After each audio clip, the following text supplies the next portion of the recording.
Alléluia. Oh, il mérite d'être célébré. Alléluia.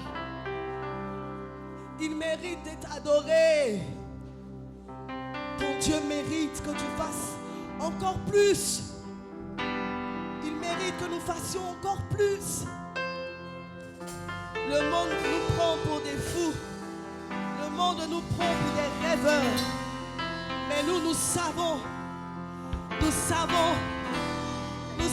l'éternité qu'il y a en son nom. Alléluia. Nous savons la puissance qu'il y a en son nom. Nous savons la grandeur qu'il y a en son nom. Alléluia. En dehors de toi, il n'y a pas d'autre Dieu, Seigneur. En dehors de toi, il n'y a aucun qui puisse se comparer à toi.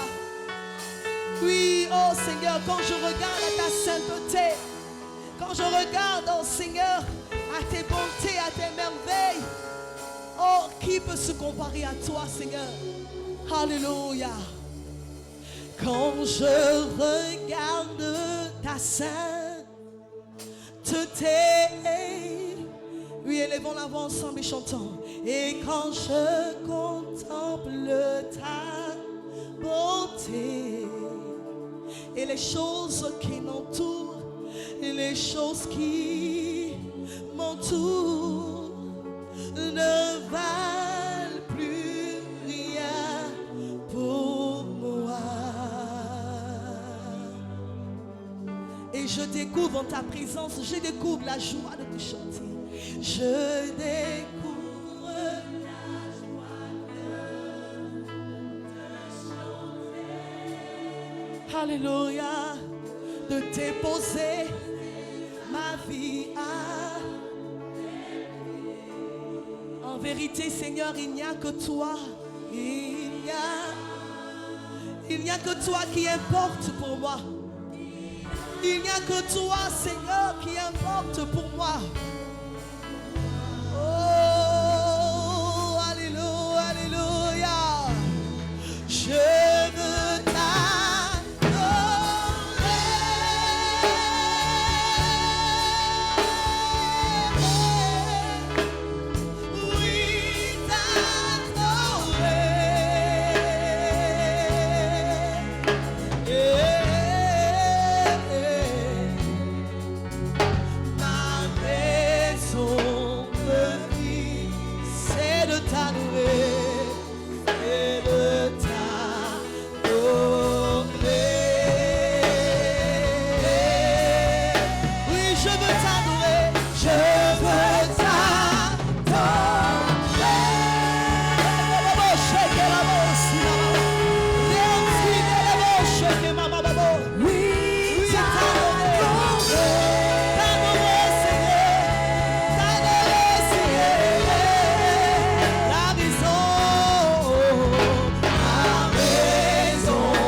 sainteté, Seigneur. Quand je regarde, disons-le encore, alléluia. Et quand je contemple ta beauté, les choses qui m'entourent ne valent plus rien. Les choses qui m'entourent n'ont aucune valeur, Seigneur.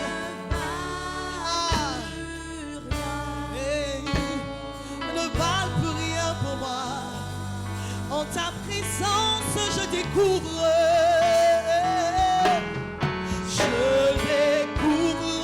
la joie de En ta présence, je découvre la joie de te servir, de déposer ma vie à tes pieds, Seigneur. Oui, il n'y a que toi,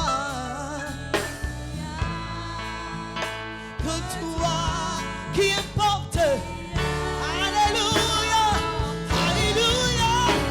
Oui, je veux t'adorer, oui, je veux t'adorer. Je veux t'adorer.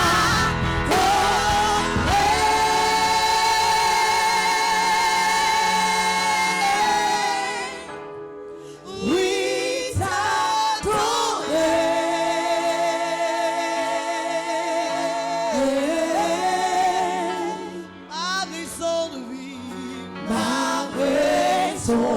de vie, c'est de t'adorer, c'est de t'adorer. Je veux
Que Dieu te bénisse.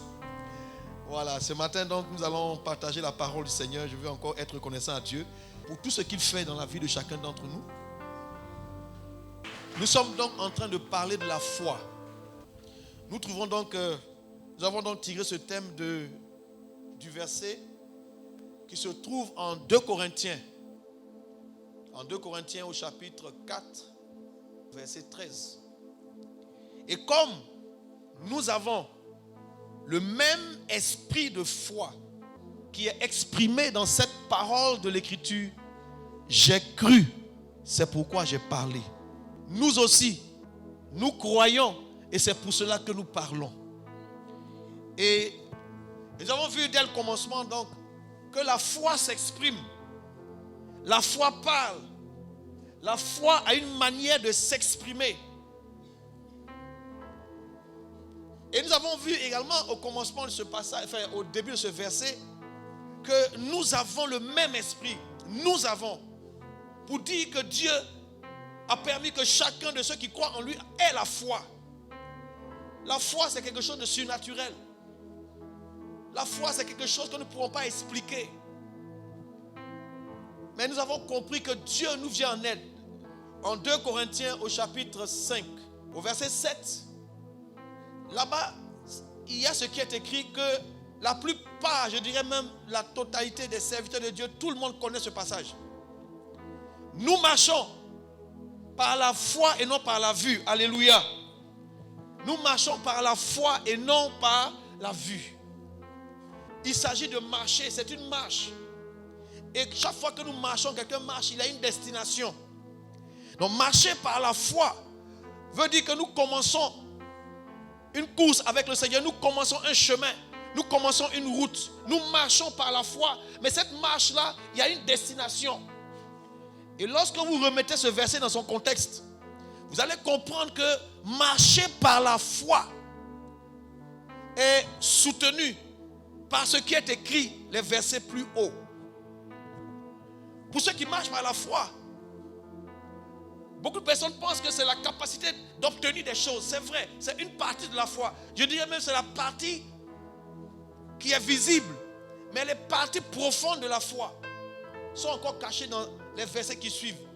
Ici, quand vous lisez plutôt, la Bible dit que nous, tant que nous vivons dans ce corps mortel, nous sommes exposés aux problèmes. Nous sommes accablés, nous gémissons. Mais il dit, nous aimons, nous désirons. Le désir de notre cœur, de celui qui marche par la foi, notre désir, c'est d'être réunis. Notre désir, c'est de revêtir ce corps céleste. Notre désir, autrement dit, qui marche par la foi, c'est d'arriver au ciel. Celui qui marche par la foi ne doit pas être préoccupé par les choses de la terre qui peuvent le détourner. Pendant que tu marches par la foi, tu as une destination. Alléluia. Dis à ton voisin, je sais où je vais. Car beaucoup de personnes venant dans le Seigneur, embrassant la foi, plus tard marche, et pendant que ces personnes sont en train de marcher, plusieurs choses sont en train de les distraire autour. Alléluia. Beaucoup de choses distraient les chrétiens de leur marche, en sorte qu'ils font naufrage. Ils n'arrivent pas. Dieu ne nous a pas donné la foi pour que nous fassions naufrage, pour que nous n'arrivions pas. Non. La foi qui nous est donnée par le Seigneur nous permet de marcher avec lui, de marcher au milieu des difficultés et d'avoir les regards fixés sur lui. C'est lui qui est notre destination. Aussi nous gémissons dans cette tente, désirant revêtir notre domicile céleste. Si du moins nous sommes trouvés vêtus et non nus. Car tandis que nous sommes dans cette tente, nous gémissons accablés. Parce que nous voulons non pas nous dépouiller, mais nous revêtir afin que ce qui est mortel soit englouti par la vie. Autrement dit, tant que nous sommes dans ce corps, dans cette tente, dans notre corps, nous gémissons, nous sommes accablés. Et la foi nous permet de continuer à marcher au milieu des difficultés. Et celui qui nous a formés pour cela, c'est Dieu, qui nous a donné les arts de l'esprit. Dieu nous a donné les prémices de son esprit afin que nous puissions marcher. Donc le Saint-Esprit vient nous soutenir, tandis que nous marchons par la foi. Il dit, et nous sommes toujours pleins de confiance. La foi est assurée. La foi a confiance en celui qui lui a donné sa parole. Et comme je l'ai dit, lorsque nous avons accepté le Seigneur Jésus, en réalité, il est la parole de Dieu. Au commencement était la parole, et la parole était avec Dieu, et la parole était Dieu. Elle était avec Dieu. Elle était dès le commencement avec Dieu. Et lorsque nous avons reçu cette parole, en réalité, nous avons reçu la parole de Dieu. Je l'ai expliqué qu'il y a une différence entre recevoir Jésus et donner sa vie à Jésus. C'est deux choses différentes. Le nouveau converti doit d'abord recevoir Jésus. C'est lorsque nous marchons avec lui, que nous progressons avec lui, que nous comprenons l'urgence, que nous comprenons la nécessité pour nous, maintenant de lui donner notre vie. Alléluia. Donc on commence cette marche parce que Dieu nous a donné cette foi. Et ce matin je vais revenir dessus. Mais comprends que marcher par la foi et non par la vue signifie que tu as une destination.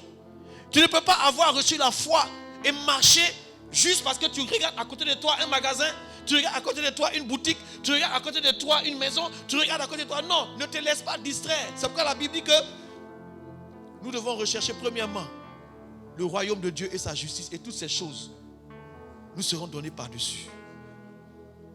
En réalité, marcher par la foi, c'est être rassuré, avoir confiance au Seigneur que nous allons atteindre la destination.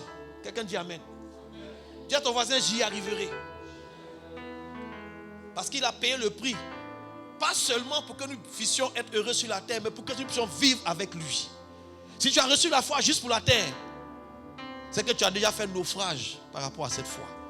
Verset 6, s'il te plaît. Nous savons qu'en demeurant dans ce corps, nous demeurons loin du Seigneur. C'est pourquoi nous marchons par la foi. Parce que nous sommes dans ce corps, mais nous marchons vers lui pour le rejoindre.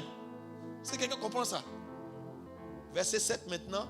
C'est ainsi que Paul dit, car nous marchons par la foi. Parce que tant que nous restons dans ce corps, nous savons que nous sommes loin de lui. Et quand nous marchons par la foi, marcher par la foi veut dire que nous avons une destination.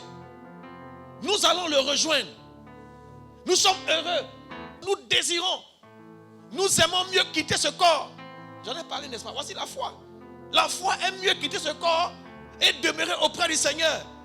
Mais tu sais que non, il est nécessaire que tu restes là d'abord. C'est la foi qui fait que nous sommes là. Est-ce que je parle à quelqu'un? La dernière fois j'ai expliqué, non, si on dit à quelqu'un maintenant qui est prêt à aller rejoindre le Seigneur, sur 10 chrétiens, il y aura 0,001 qui dira je suis prêt. Pour dire que personne n'est prêt. Et pourtant, c'est bien écrit, nous aimons mieux quitter ce corps et demeurer où ça? Auprès du Seigneur. Voilà celui qui marche par la foi, ce qui est dans son cœur. Et que pendant qu'il est sur cette terre, c'est le ciel qu'il regarde. Est-ce que je peux encore dire autre chose ce matin?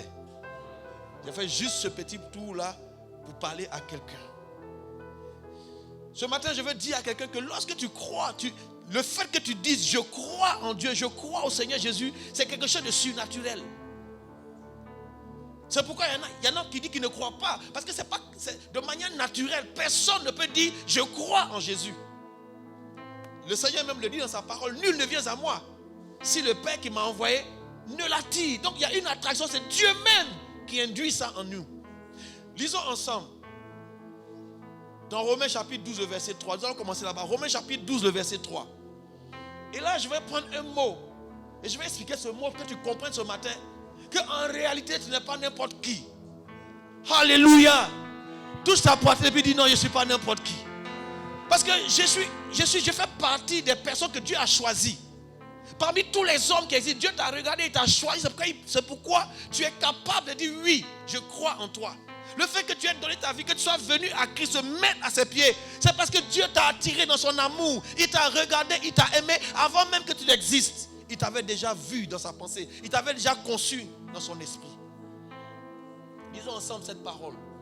Par la grâce qui m'a été donnée, je dis à chacun de vous de n'avoir pas de lui-même une trop haute opinion, mais de revêtir des sentiments modestes. Selon la mesure de foi que Dieu a fait quoi?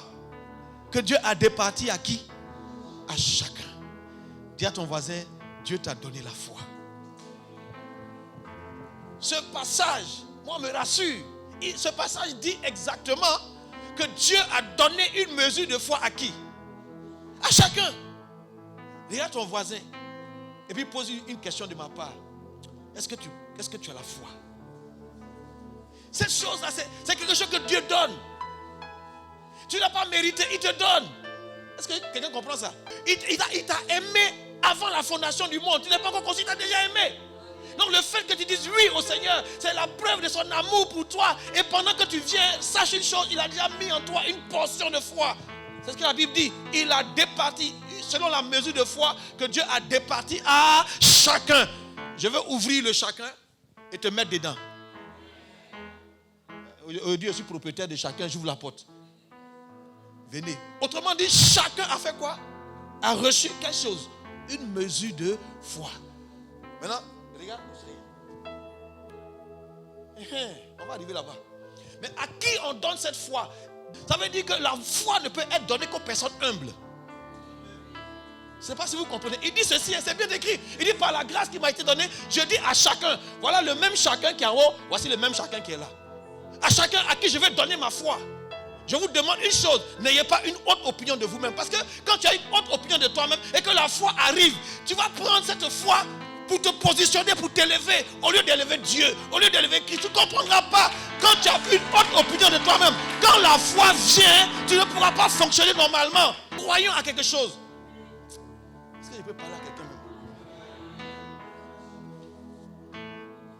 Les gens sont imbus d'eux-mêmes et ils ont la foi. Les gens sont remplis d'eux-mêmes et ils ont la foi. Et la Bible dit, n'ayez pas de vous-même une trop haute opinion, estime de soi élevée. Tu penses que tu es meilleur que les autres, tu te la pètes.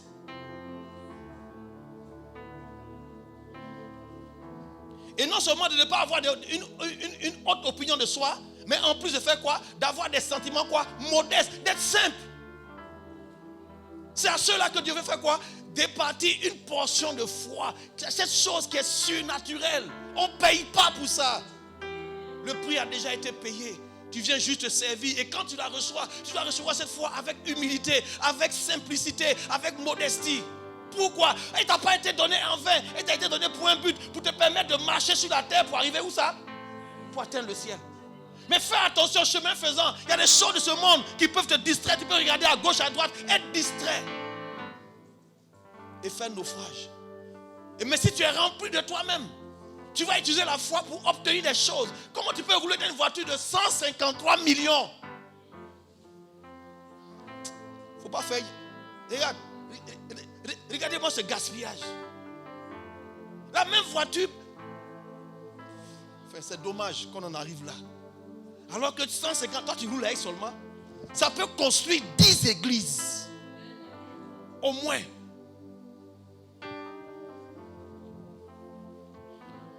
Excusez-moi, je ne voulais pas rentrer dans ces détails, mais ça me fait mal.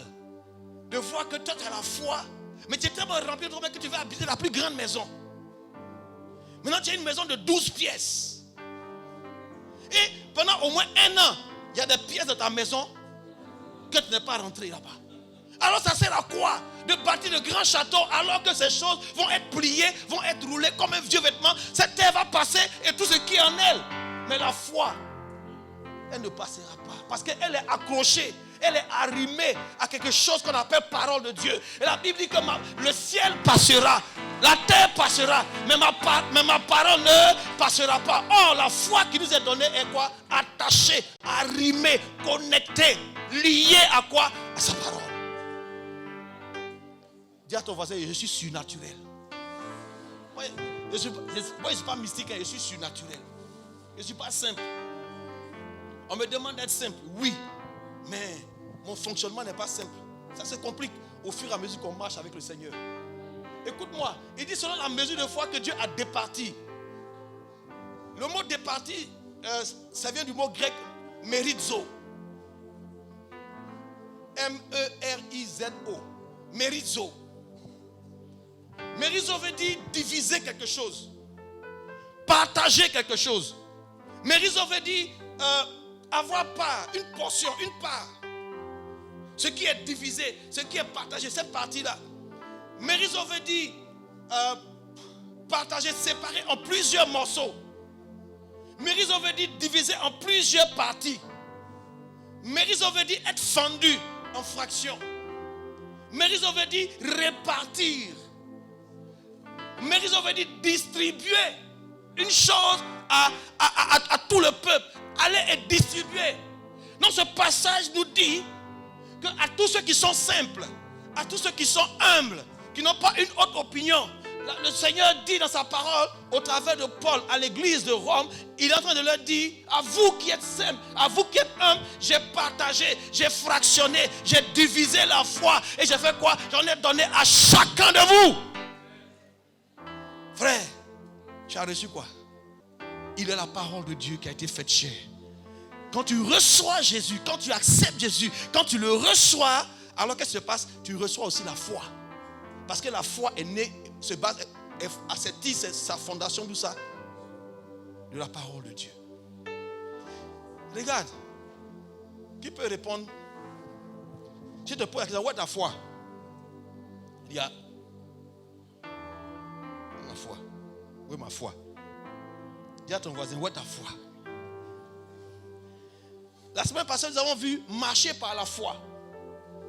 Ce matin, je voudrais mettre l'accent sur un autre point. Vive. Non, pas par la foi. Je vais changer ça. Je veux que tu changes ça. Si tu sors d'ici aujourd'hui, il faut savoir une chose. Tu ne vis pas par la foi. Je refuse ça. Dis le pasteur, dit refuse. Hein?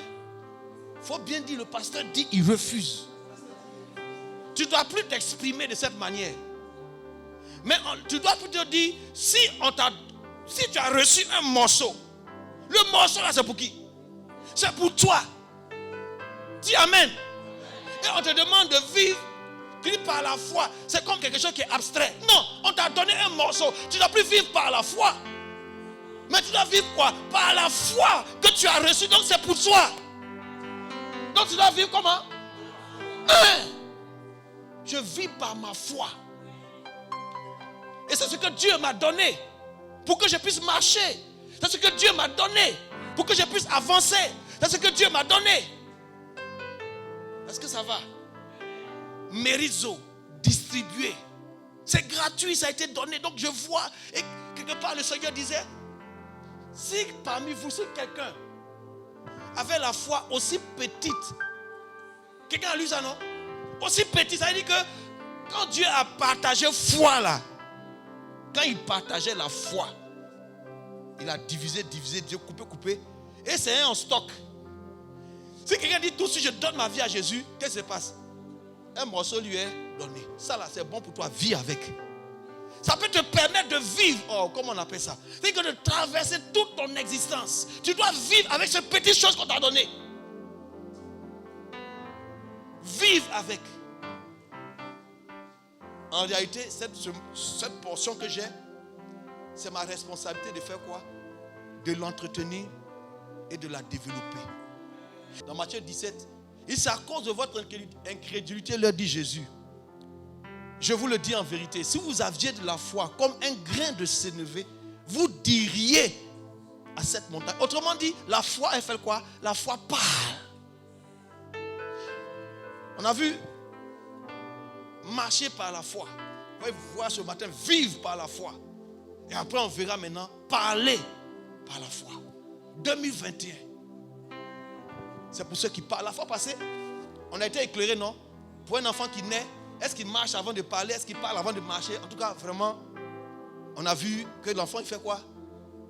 Il marche d'abord, avant d'apprendre à parler de manière cohérente. Sinon, le langage est déjà en lui. Mais il apprend d'abord la marche. Et ensuite, le parler vient. Ce matin, je veux challenger quelqu'un. Souvent, tes problèmes, les problèmes que nous avons, le Seigneur a déjà pourvu. Il nous a donné la foi. Il t'a donné la foi. C'est pour traverser ces problèmes-là. Est-ce que quelqu'un comprend ce que je suis en train de dire? Ce qui veut dire que tu ne peux pas venir nous fatiguer. Tu as donné ta vie à Jésus. Maintenant, exerce ça. Comment ça fonctionne? D'abord, première chose, il faut te repentir de ton orgueil. Quand tu es trop rempli de toi, ça ne va pas bien fonctionner. Parce que la Bible dit que Dieu fait grâce à ceux qui sont humbles. Et il résiste à ceux qui sont orgueilleux. Alléluia. Mais je voudrais qu'on regarde maintenant un autre verset dans Hébreux chapitre 12. C'est bon, quelqu'un a compris qu'on lui a distribué la foi. La foi est déjà là. C'est pourquoi le Seigneur nous demande, allez et puis prêcher la bonne nouvelle. Pourquoi? Je veux distribuer la foi à toute l'humanité. Allez et prêcher cette bonne nouvelle. Quiconque croit reçoit automatiquement quoi? La foi qui lui est nécessaire. Ce n'est pas quelque chose qui va arriver après. Pendant ta marche, non, je suis là, peut-être que ça va venir après mon baptême, après quelques mois, quand on va m'instruire un peu, on va me discipliner un peu, j'aurai la foi. Non, la foi, elle est venue le jour où tu as dit oui Seigneur. Quand tu as accepté, quand tu l'as reçu sincèrement, la foi est là. La Bible dit que personne ne peut dire que Jésus-Christ est Seigneur, si ce n'est par le Saint-Esprit. Donc l'Esprit de Dieu est là, tu reconnais Christ comme Seigneur. Maintenant, tes choses que tu fais, un jour tu es dedans, ce que tu fais là, ça n'a rien à voir avec la foi. Ce que tu fais là, c'est le péché. Et le péché est là pour t'empêcher de vivre avec cette foi. Et ce que le diable amène pour étouffer cette foi, il amène l'incrédulité, il amène le doute. Pour t'empêcher d'explorer. Et très souvent, des gens ont la foi, ça est dans leur poche. Les chrétiens ont la foi, mais si la foi, écoutez, quand tu donnes à un enfant un morceau de pain, le seul endroit où il doit mettre le morceau de pain là, c'est où? C'est dans sa bouche. Tu donnes à quelqu'un une jolie saucisse. Et puis il met dans son oreille comme ça. Et puis dans ses narines pour se gratter. Non. Souvent on prend la foi. On prend la foi et puis on ne sait pas ce qu'on fait avec. C'est pourquoi ça ne marche pas. Demande-lui encore à ton voisin, où est ta foi? Et c'est ça, les chrétiens, les enfants, ils veulent marcher, ils veulent vivre avec la foi du serviteur de Dieu. Ça ne fonctionne pas comme ça. Et ils sont là, ils s'accrochent à une église parce qu'il y a l'onction là-bas. Quand le problème n'est pas résolu, ils vont sauter pour aller quelque part d'autre. Et on voit des chrétiens qui vont d'homme de Dieu en homme de Dieu. Et ils pensent que non, quand il va m'imposer les mains là, c'est là que tout va aller bien pour moi. Mais non, ça ne fonctionne pas comme ça. Ça peut être peut-être circonstanciel, momentané, parce que Dieu a miséricorde de toi. Il va être quelqu'un pour te faire du bien. Mais toute ta vie, vive par la foi. Ce n'est pas seulement 2 jours, ce n'est pas seulement dimanche. Vivre par la foi, ce n'est pas repasser tes habits et puis ranger samedi pour dire je suis prêt le dimanche. Et puis on ne te voit pas lundi, mardi, mercredi. On ne sait rien de toi. Et puis un coup tu es là dimanche encore. Et on se prépare à aller au ciel comme ça. Non. La foi, c'est une vie à laquelle tu veux t'engager. Vivre par la foi. Tu peux poser la question, Seigneur, où est cette portion de foi que tu m'as donnée? Mais ne me dis pas que tu n'as pas reçu. C'est pourquoi il a dit aux disciples, vous-même, donnez-leur à manger. Qu'est-ce qui s'est passé? Il a pris le pain, il a rompu. Ça s'est multiplié. Frère, la foi, c'est surnaturel. C'est-à-dire, aller distribuer, ça veut dire que nous sommes mandatés pour aller parler de lui aux autres, pour qu'eux aussi reçoivent la foi au travers de quoi? Au travers de la parole qu'ils auront entendue. Mais tu es méchant. Tu es méchante. Tu ne veux pas partager. On t'a donné, tu as gardé Jésus. Toi, tu as accepté et tu ne parles pas de lui. Tu ne partages pas. C'est méchant.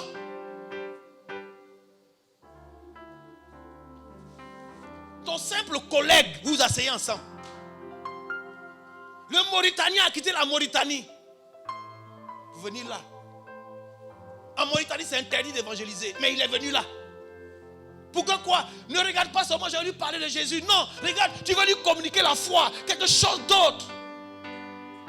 Mais tu n'as pas compris que quand quelqu'un donne sa vie à Jésus, la foi est grande dans le ciel. Pourquoi? Un morceau de foi a été quoi? Distribué. Et vous expliquer. Hébreux 12.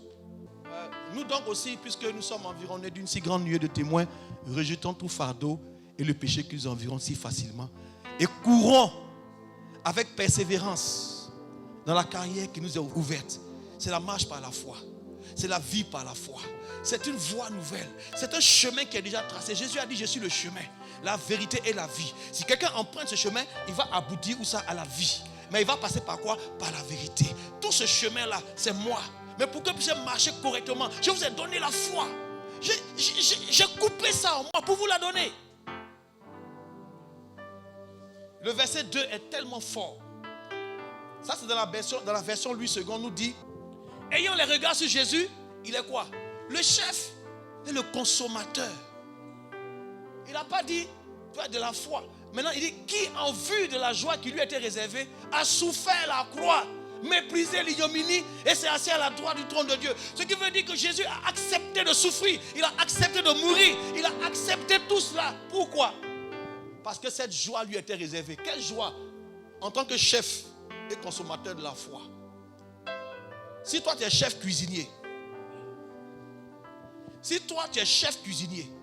voici ta meilleure recette. Et puis personne ne vient prendre. Personne ne... Alors que tu goûtes, tu sais, tu es chef 5 étoiles ou bien tu es chef 12 étoiles. Il n'y a pas ton 2. Tu es au-dessus de tout. Mais ta recette, personne ne vient. Et puis tu me dis, que les clients viennent là, il faut aller te sacrifier. Maintenant Jésus a payé le prix. Et maintenant la foi est là, personne ne vient prendre alors que le prix a déjà été payé. Est-ce que quelqu'un comprend où je vais arriver? Lui, il est le chef et le consommateur de la foi. C'est que la foi là, il a préparé, il a partagé, ça est là. Venez faire quoi? Mais ce n'est pas lui qui a donné. Qu'est-ce qu'il dit? Prenez et allez faire quoi? Allez distribuer. pour que cette foi continue d'avancer, de se répandre, il faut que des personnes fassent quoi? Aillent parler de lui. Donc, pour marcher par la foi, pour vivre par la foi, ayant les regards sur Jésus. Il y a une autre version. Il y a plusieurs versions. J'ai sélectionné 2 versions pour vous. Regarde, si tu as la version dans la NEG. Là-bas, la Bible dit ceci. Ayant les regards sur Jésus qui suscitent la foi et la mènent à la perfection. Ce qui veut dire que quand quelqu'un a préparé sa nourriture, il s'assure que quoi? C'est parfait. Il a goûté, il n'y a aucun détail. Tout est parfait. Et c'est Jésus seul qui te donne cette foi. Et c'est lui, en tant que chef de cette foi, il te donne la foi. Ah, je ne sais pas si quelqu'un comprend ce que je veux dire. Et il est celui qui amène ta foi, où ça? À la perfection, à son accomplissement. Il élargit ta foi, il bonifie ta foi. Et il a souffert la croix pour ça, pour que tu aies la foi. Il a souffert pour que tu aies la foi. Il a souffert pour que tu puisses vivre par cette foi. Il a souffert pour que tu puisses marcher par la foi. Il a souffert pour que tu puisses parler par la foi. Et c'est lui qui suscite la foi. Une autre version dit, c'est que c'est lui dans la version parole de vie. Regardons toujours à Jésus. C'est lui qui fait naître la foi et qui la rend parfaite. Donc ce que tu as reçu, c'est Jésus qui a fait naître ça en toi, qui l'a suscité en toi. C'est lui qui t'a donné. C'est lui qui a mérité. C'est lui qui a coupé pour te donner. Et c'est lui qui peut l'amener quoi? Alors, à quel moment? Comment on fait? Il faut avoir les yeux comment? Fixés sur lui. Or, quand on parle de lui, Jésus, il n'est pas là présentement. Il est à la droite du Père. Il prépare des places pour chacun. Je vous annonce ce matin qu'il a déjà fini de préparer les places de tout le monde. C'est fini. C'est que ceux qui vont naître dans combien d'années, leur place, tout est déjà calé. C'est géré, c'est bouclé. Maintenant, il doit venir. Parce que son retour est clair. Tu vois? Mais l'église là, quand il a regardé, la nourriture est là, on n'a pas partagé. Enfin, autrement dit, comment on appelle ça? La foi est là et ça n'a pas été distribué. Or, toi qui as cru en lui, tu es devenu quoi? Quelqu'un qui est censé faire quoi? Distribuer la foi, partager la foi en annonçant cette parole. Pour que ta foi grandisse, il faut toujours regarder à Jésus. Et ce Jésus, la Bible dit dans Jean 1, qu'il est la parole de Dieu. Et aujourd'hui, Jésus est là. Mais c'est pas ça. Voici un gros Jésus qui est là. Vraiment très gros. Voilà. Qui a un Jésus comme ça? Montre-moi ton Jésus. Merci. Qui me montre son Jésus? Merci. Qui d'autre me montre son Jésus? Merci. Merci. Maintenant, vous qui n'avez pas votre Jésus, comment vous voulez que votre foi puisse grandir? Est-ce que quelqu'un comprend ce que je veux dire? Ayant les regards où ça? Sur la parole de Dieu. C'est pourquoi il a dit à Josué que ce livre de la loi ne s'éloigne point de ta bouche. Fais quoi? Médite le jour et nuit. Et tes regards, pourquoi? Parce qu'en lisant, la Bible dit que la foi vient de ce qu'on entend. Romains 10, 17. Et ce qu'on entend vient d'où? D'une parole de qui? De Christ. Réma. Logos. Dans cette parole qui est donnée à toute l'humanité, qui est écrite pour tout le monde, Dieu a tant aimé le monde qu'il a écrit. Cette parole a été écrite. Frère, écoutez-moi bien. Je vais dire quelque chose. Dans le livre de Genèse, on rencontre, quand on voit comment Dieu crée, on se rend compte que Dieu est esprit. On voit le Saint-Esprit qui se meut au-dessus des eaux. On voit les ténèbres, la terre est couverte de ténèbres. Et on entend Dieu, qu'est-ce qu'il fait? Il va parler. Donc dès le commencement, on voit Dieu qui fait quoi? Qui parle. Plusieurs fois vous lisez, puis Dieu dit. Quand Dieu dit, ce qui sort de Dieu, c'est quoi? C'est sa parole, non? Autrement dit, c'est qui? Christ. Le Saint-Esprit récupère. C'est pas ça? La parole et puis fait quoi? Donc, tant qu'une parole n'est pas prononcée, il y a une activité spirituelle qui n'est pas menée. On se comprend? Ok? Donc nous voyons Dieu qui parle. Et tout au long de la Bible, Dieu a parlé. Et tout ce que Dieu a dit par sa force et par sa grâce a été consigné dans un livre. Est-ce que quelqu'un comprend ça? Ça a été consigné. Et quand vous allez dans l'Apocalypse, dans le dernier livre, dans le premier livre, Dieu a parlé pour créer, Dieu a annoncé, Dieu a dit des choses. Mais dans le dernier livre, Apocalypse, là-bas vous allez voir qu'il y avait un livre. Un livre qui était fermé, écrit en dedans et en dehors. Un livre qui était scellé. 7 sceaux. Et on parcourt l'univers. Qui peut ouvrir le livre? Qui peut regarder le livre? Ce livre contient tout ce qui a été dit depuis le commencement. Donc toutes les paroles ont été quoi? Consignées, écrites. Il est important que tu puisses lire. Dis à ton voisin, tu lis combien de fois par jour? Les blancs disent que si tu veux cacher quelque chose aux nègres, aux noirs, tu veux cacher quelque chose, ouvre un livre, mets ça dedans puis ferme, dépose. Ils ne vont jamais trouver. Pourquoi? Ils ne disent pas. Tu ne lis pas. Maintenant, personne n'a été capable d'ouvrir ce livre ni de le regarder. Ça fait que celui qui a eu la révélation, qui s'appelle Jean, il a commencé à pleurer. Voilà, personne, tout est écrit, tout est consigné. Oh. Frère, laisse-moi te dire une chose. Tout ce qui concerne ta vie, personne ne peut avoir accès à ça. C'est scellé. Est-ce que je parle à quelqu'un? C'est bouclé. Et maintenant, Jean est en train de pleurer. Et l'ange lui dit, hey, arrête de pleurer. Dit une personne, quelqu'un, être trouvé digne. Non seulement de regarder. Ça veut dire que, regardez, aucun prophète ne peut regarder ce livre. Personne dans tout l'univers. Les quatre êtres vivants étaient là, ils ne peuvent pas regarder. Les 24 vieillards sont là, ils ne peuvent pas regarder ce livre. Les archanges sont là, ils ne peuvent pas regarder ce livre. Tous vos anges tous les anges étaient là, ils ne peuvent pas regarder ce livre. C'est même pas pour dire qu'ils vont ouvrir, non. On dit regardez simplement. Ils ne peuvent pas. On appelle Marie, viens, elle ne peut pas. On appelle Bouddha, viens, il ne peut pas. Il est au loin. On appelle l'aigle royal, aigle, ouais, viens, il ne peut pas. On appelle le cheval, on appelle le buffle, le taureau, venez, ils ne peuvent pas. Quand on les appelle, mais où c'est? Faut regarder. Mais ne dis pas mon nom là-bas. Quand on a demandé, ouais, dragon, il ne peut pas. Maintenant, il était tellement désespéré. Et un ange le touche, non, calme-toi. Calme-toi, ne pleure pas. Il y a quelqu'un. Il y a quelqu'un. Lui là. Et quand vous voyez le quelqu'un qu'on montre là, c'est pas un petit quelqu'un. Regardez mon quelqu'un qu'on l'a montré. Je vous parle de mon quelqu'un. C'est un mouton. C'est lui, le mouton là. On dit un agneau, c'est pas n'importe quel agneau. Il avait 7 yeux. Tu as déjà vu un animal comme ça? On dit 7 yeux et puis 7 cornes. Qui sont quoi? Les 7 esprits de Dieu qui parcourent là. Et que ce monsieur n'est pas seul. Il est rempli de toute la plénitude. Et c'est lui seul qui a été capable de quoi? D'ouvrir le livre. Et il a pris le livre dans la main de celui qui était assis sur le trône. Il a pris le livre. Maintenant, il prend ce livre qui contient toutes les paroles qui peuvent être prononcées.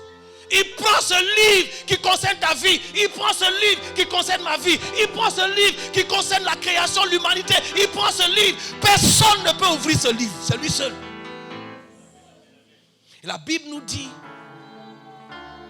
c'est lui qui a parlé. Et ça c'est écrit. C'est condamné, c'est fermé, c'est scellé. Et c'est lui seul qui donne accès. Pour savoir ce qui va t'arriver, il n'y a que lui seul qui peut te dire, voici, voilà. Et c'est lui, chaque fois que le livre est ouvert, hey, n'acclame pas d'abord. Écoute-moi, quand il a ouvert le livre, il a ouvert le premier sceau, il y a eu un mouvement sur la Bible, il y a eu un mouvement, il y a eu des jugements. Frère, quand tu as accès à ce qui est écrit, quand tu comprends ce qui est écrit, il y a toujours un mouvement dans l'esprit. Dans le monde spirituel, il y a un mouvement quand le livre est ouvert. Maintenant, le livre ouvert.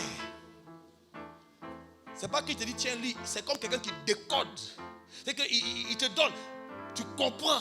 C'est lui seul qui peut amener la compréhension de ce qui est écrit. C'est pourquoi il dit, faites quoi? Allez lire. Quand tu es en train de lire maintenant là, celui qui a ouvert le livre, il amène le Saint-Esprit. Il voit la foi en toi. Et puis il connecte ta foi à un passage. Il connecte ta foi. C'est lui seul qui sait faire ça. Le Saint-Esprit de Dieu qui parcourt la terre. Il tombe. Ce qui attire, c'est la foi. La foi l'attire. Il arrive et puis il voit un peu de foi ici. Il vient et regarde. Qu'est-ce que cette foi fait? Cette foi est rattachée à la vidéo. À PlayStation. Il dit bon, ça c'est pas bon. Il vient voir la foi quelque part. Cette fois est rattachée à quoi? À cirer ses chaussures, à compter ses chaussures. Il dit bon, ça m'intéresse pas. Mais quand il voit chez ce frère, voici quelqu'un, non, sa foi est rattachée, en train de lire la Bible, en train de dire je peux maintenant venir là, je vais lui expliquer quelque chose. Et tu es là, tu lis toi seul, tu mets toi seul, subitement, tout à coup, soudain, brusquement, comme par hasard, comme ça, une parole de l'écriture saute, connecte ta foi à ce passage et tu as le sentiment qu'il s'agit de toi. C'est à cause de toi que ça écrit là. C'est alors que naît en toi maintenant, comment on appelle ça? La foi.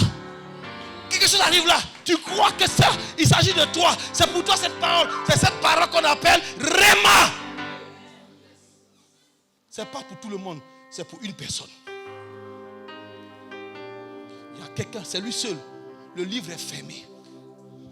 Appelez Baé, Nakali, ouvrir le livre, il ne peut pas. Appelez Baal, appelez tous, ils ne peuvent pas ouvrir ce livre. Mais chaque fois que quelqu'un est en train d'ouvrir ce livre, le mouvement qui se passe en esprit, c'est petit. Est-ce que je parle à quelqu'un ce matin? Répète après moi, Habakkuk. Répète après moi, Habakkuk. Habakkuk, son nom veut dire embrasser. Le nom Habakkuk veut dire quoi? Attraper. Le nom Habakkuk veut dire quoi? Saisir. Tu peux faire comme moi, comme ça, j'ai appris quelque chose, c'est comme ça. Habakkuk, on dit, et puis il y a de l'amour dans son cœur. Il aime, il saisit. C'est dans le livre d'Habakkuk que vous trouvez la première déclaration. Il dit, pardon, 2, verset 1. J'étais à mon poste. C'est pas ça?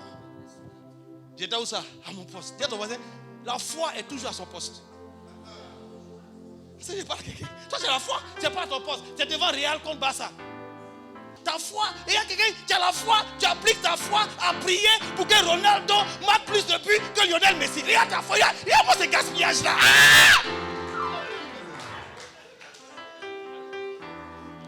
Regardez-moi un pasteur. Oh Seigneur, Dieu, oh Jésus. Lui, sa foi, il lui faut, n'est-ce pas, une gourmette en diamant. Ça coûte 17 millions. Lui, il a la foi pour ça.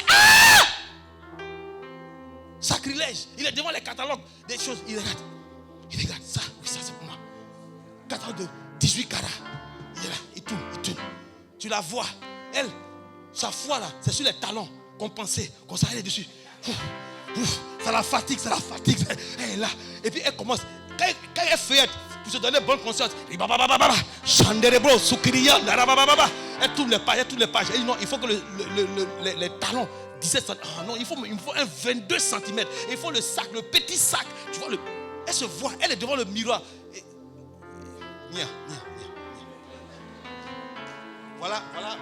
Voilà mon enfant qui vit par la foi. La foi qu'on t'a donnée là, pour marcher, pour arriver au ciel, c'est loin, hein? Ça fatigue, hein? Toi, petite énergie, toi tu prends ça pour acheter, et tu es distrait. Tu pries pour que Ronaldo, il ne te connaît pas, m'a pu. Et tu es content, wow, j'avais dit, j'ai prié. Merci Seigneur, pas ça a gagné. My God, tu gaspilles.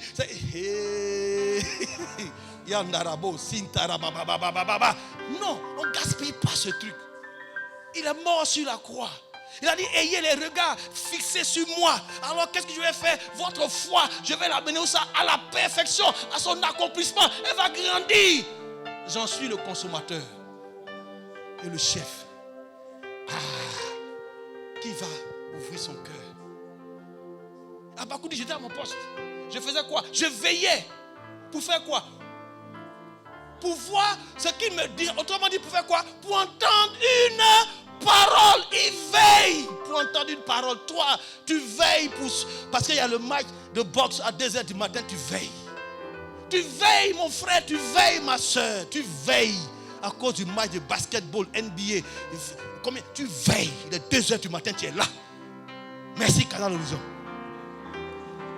Tu veilles. Tu veilles.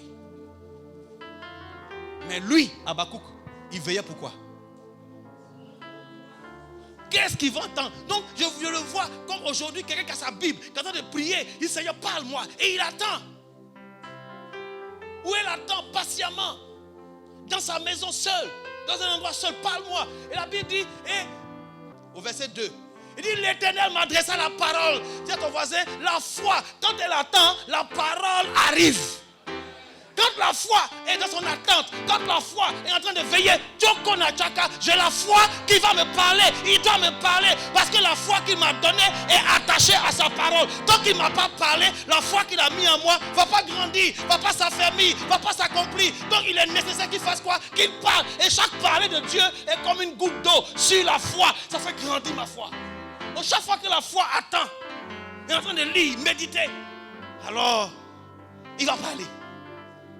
Il va parler. Maintenant il dit, c'est une prophétie. Écris-la. Tu vas comprendre. Chaque parler de Dieu te concernant, scellé, c'est déjà gravé. C'est-à-dire il n'y a rien à faire. Ça sort d'où? De l'éternité. Ça sort d'où? De ces fameux livres. Ça sort d'où? Du cœur de Dieu. Dieu est assis, le livre est dans sa main, personne ne peut prendre. Je vais annoncer à quelqu'un, ta destinée est entre les mains de Dieu. Personne ne peut effacer un seul jour. Et Habakkuk a dit, non, je ne mourrai pas. Non, nous ne mourrons pas. Pourquoi? Parce que nos vies sont entre les mains de celui qui nous a donné cette foi. Quand j'ai cru en lui, cette foi m'a sécurisé. La foi m'a sécurisé. Grave-la, écris-la. Et il dit qu'on la lise couramment. Ce n'est pas encore la parole. Hein? Ce que Habakkuk attendait là, ce n'est pas encore ça. Il dit non. Je vais te dire, il faut la graver. Maintenant, allons plus, verset 3. Il dit, c'est une prophétie. Le temps est déjà fixé. Elle marche. Et il n'a même pas encore dit de quoi, quelle est cette parole, mais il annonce. Oh, Dieu est fort. Le Messie il est fort. Il dit, regarde, le temps est fixé. Je dis, le temps de ton accomplissement, le temps de ton miracle, c'est déjà quoi? C'est déjà fixé. C'est qu'il y a quelque chose qui doit changer dans ton manière de voir les choses. Il s'est déjà fixé. Et quoi? Une parole, quelqu'un l'a prononcée. Quand tu as trouvé cette parole, Réma, son terme est déjà fixé. Elle ne mentira pas. Si elle t'a fait quoi? Attends-la. Par la foi attend. La foi est patiente. La foi est rassurée. La foi sait. Elle attend. Et on dit, elle marche. C'est ça, marcher par la foi. C'est ça, la foi marche. Toi, tu veux courir pour aller où? Tu cours pour quelque chose qui n'est pas encore sorti. Attends d'abord. Oui, on n'a même pas continué, on n'a rien entendu. Tous les coureurs sont alignés sur la ligne de départ. Tout le monde est prêt. Mais quand on n'a pas entendu, bah! Le gars n'a pas tiré, toi tu as déjà démarré. Faux départ. Faux départ. Plusieurs fois faux départ. Mais dans les compétitions, après 3 ou 4 faux départ, tu es disqualifié. Sors de là, tu nous fatigues. Dégage de là. Tu es là, tu cours, tu veux tout avoir en même temps. Tu vas à gauche, à droite. Attends, tu n'as rien entendu, tu cours. Pourquoi? Ah, attends. Touche ton voisin, lui, attends un peu.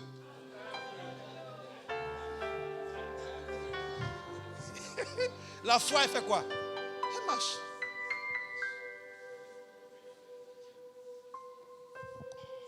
Elle s'accomplira. Certainement. La foi sait que la parole qu'il va me donner là, ça fait quoi? Ça s'accomplit comment? Certainement. Si elle tarde, je fais quoi? J'attends. Verset suivant. Tout ça là, la parole n'est pas encore sortie. Hein? La parole qu'il va prononcer n'est pas encore sortie. Maintenant il dit, voici son âme s'est enflée. Il parlait du roi. Bon, dans le chapitre 1, comme vous avez lu, il parlait du roi des Chaldéens. Que Dieu avait utilisé pour venir. Parce qu'à ce moment-là, Israël s'était éloigné de Dieu. Il vivait mal. Dieu a suscité un peuple pour venir les corriger. Et pendant qu'il les pillait, ils ont commencé à s'enorgueillir. Ça a dit, bon, son cœur s'est enflé. Maintenant, voilà la parole qui est libérée. Point, virgule. Voilà la parole que Habakkuk attendait. Mais le juste vivra par sa foi. La parole est sortie. Il attendait, il écrit et puis il lit. Cette parole, vous la retrouvez également dans les évangiles. Je reviens après. Romains 1, 17, c'est écrit là-bas. Galates 3, 11, c'est écrit là-bas. Hébreux 10, 38, c'est écrit là-bas. C'est que cette parole, c'est le centre des Écritures.